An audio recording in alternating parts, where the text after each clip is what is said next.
The Big Orange Splot by Daniel Manus Pinkwater. Mr. Plumbean lived on a street where all the houses were the same. He liked it that way. So did everybody else on Mr. Plumbean's street. "This is a neat street," they would say. Then one day, a seagull flew over Mr. Plumbean's house. He was carrying a can of bright orange paint. No one knows why. And he dropped the can, no one knows why, right over Mr. Plumbean's house. It made a big orange splot on Mr. Plumbean's house. "Ooh, too bad," everybody said. "Mr. Plumbean will have to paint his house again." "I suppose I will," said Mr. Plumbean. But he didn't paint his house right away. He looked at the big orange splot for a long time. Then he went about his business. The neighbors got tired of seeing that big orange splot. Someone said, "Mr. Plumbean, we wish you'd get around to painting your house." "Okay," said Mr. Plumbean. He got some blue paint and some white paint, and that night he got busy. He painted at night because it was cooler. When the paint was gone, the roof was blue. The walls were white, and the big orange splot was still there. Then he got some more paint. He got red paint, yellow paint, green paint, and purple paint. In the morning, the other people on the street came out of their houses. Their houses were all the same, but Mr. Plumbean's house was like a rainbow. It was like a jungle. It was like an explosion.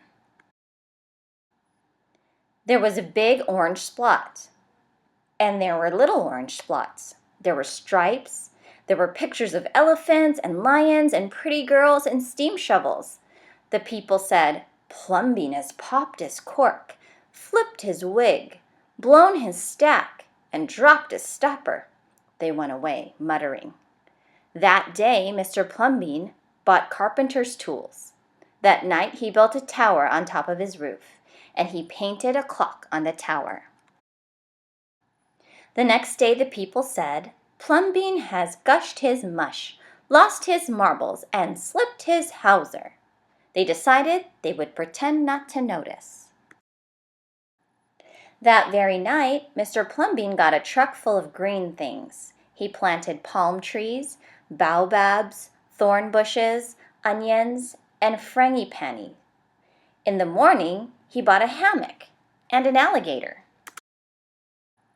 When the other people came out of their houses, they saw Mr. Plumbean swinging on a hammock between two palm trees.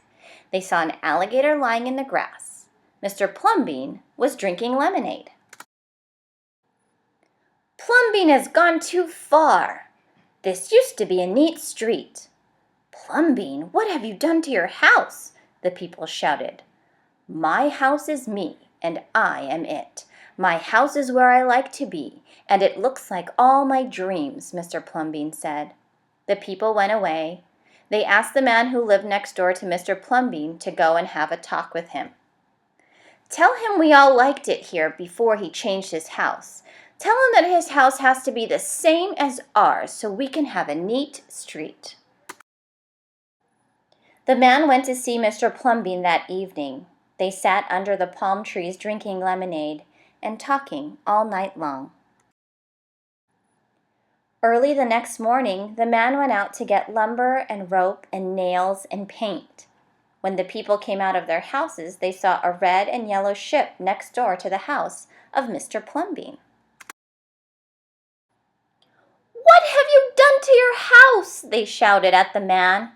"My house is me, and I am it. My house is where I like to be, and it looks like all my dreams," said the man who had always loved ships. "He's just like Mr. Plumbean," the people said. "He's got bees in his bonnet, bats in his belfry, and knots in his noodle." Then one by one they went to see Mr. Plumbean late at night. They would sit under the palm trees and drink lemonade and talk about their dreams. And whenever anybody visited Mr. Plumbean's house, the very next day, that person would set about changing his own house to fit his dreams.